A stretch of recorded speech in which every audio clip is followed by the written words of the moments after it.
Matt Waldman's RSP NFL Lens taking another look at Joe Mixon. And one of the nice things about Mixon this year is that he does have an upgraded offensive line. We talked about this a little bit earlier with the addition of Cordy Glenn. But let's talk about rookie center Billy Price.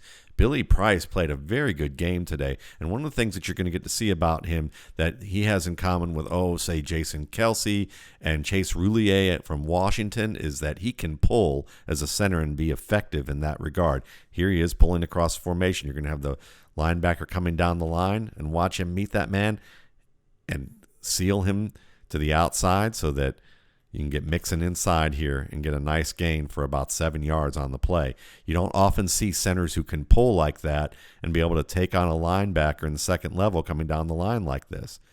But he meets him there at the line of scrimmage perfectly, shoves him out of the way, and that opens everything up. So when you have a center who can pull, it creates great amount of versatility in your run game.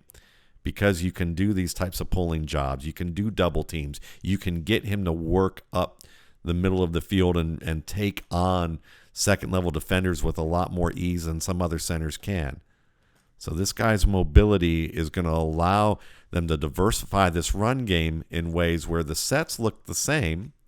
You can have 2-by-1 personnel sets, and you can still get the benefit of blocks like this where you don't need a tight end necessarily because you have a center being able to do some of that job for you.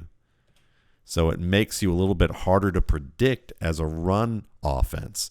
And when you have a back like Joe Mixon who can catch, who can run outside, who can run inside for power, who can make people miss, when you add a center to that mix who can make your run game less predictable, now it's a real big guessing game for the opposing defense.